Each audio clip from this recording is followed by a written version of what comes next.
begin today with Angie the Pie Lady because this Thursday is Thanksgiving. So of course we have to have you with us to share some of your incredible recipes. If you are unfamiliar, you need to go to the Idaho Today landing page at KTVB.com. Angie is our go-to pie and baking expert. Today though, you're sharing a really great recipe that I personally appreciate because I think it's a fun twist on a great Thanksgiving dessert, but may not be that traditional, if you will, right? Yes, yeah. I think cranberries in general are one of my favorite Me too.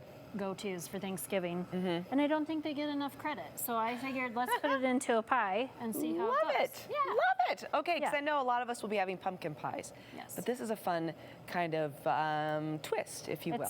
Yes, I'm going to be doing a kind of a faux cranberry mousse. I'm using the help of Jello. Okay, gelatin. You can Excellent. really make it simple if you don't have enough time. I made a Biscoff and pecan crust for it to go into. Oh, you have me at Biscoff. I know, right? I love Biscoff. You can also sub gingersnaps if you can't find the Biscoff. That's another good one.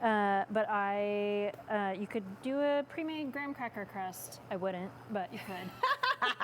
I know. Angie's a big believer that it's always better when you make it your own with love. Yes, with love. Yeah. I love it. So the filling is so simple. All you have to do is you just have, I have a cup of cranberry juice and a box of gelatin. And does the flavor of gelatin matter? I have raspberry right here because I couldn't find cranberry. Sometimes around the holidays you get lucky and you can't find cranberry. Definitely go for that if you can. Okay, got it. It doesn't but raspberry's a good substitute. Yes. And it's bubbling up nicely right now. And that's all we have to do. Is just to get it, And then we're gonna go over to the mixer. All right. And right there, if you wanna turn that on, I have... What level do you want me to turn it on? Just one for now. Okay. There's a jar of, or 1 can of jellied cranberry sauce. You can do whole berry, but you're gonna have big chunks. I want this one to be a little bit smoother. Okay. So you're just gonna put the hot mixture in. Put the hot mixture in there and get it all.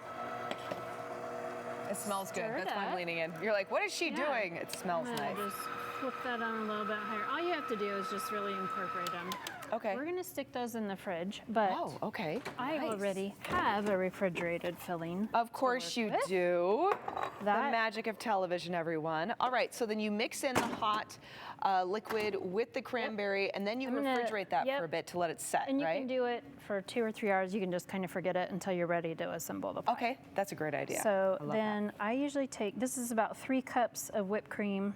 An 8-ounce container of Cool Whip will do the same thing. Okay, so that's your fun little cheat if you need to. Yes, and I just really, to loosen up the cranberry, just really get in there. And then you're gonna fold the rest, but this will go.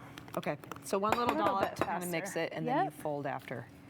And then you put the rest in there. This is gonna be so delicious.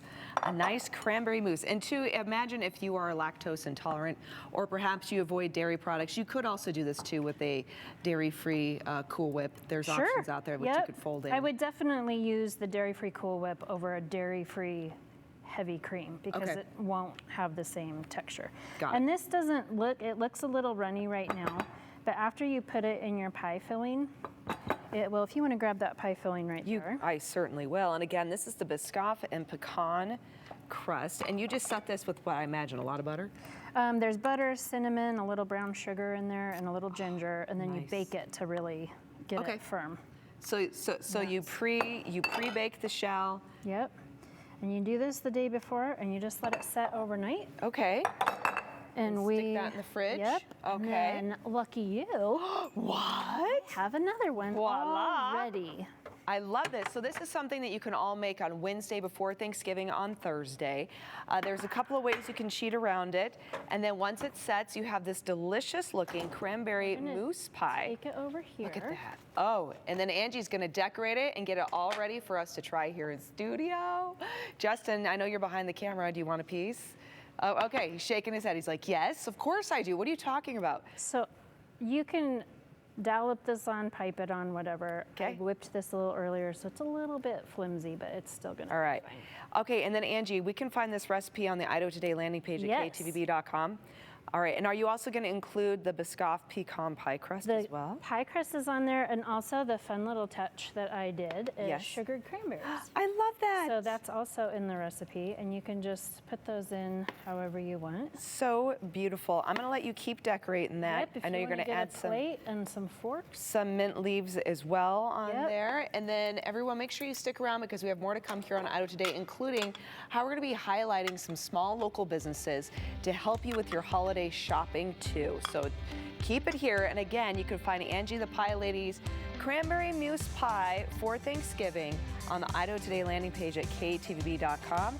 She's serving it up here in the kitchen, and then you can serve it up as well on Thursday for Thanksgiving. We'll be right back. Oh.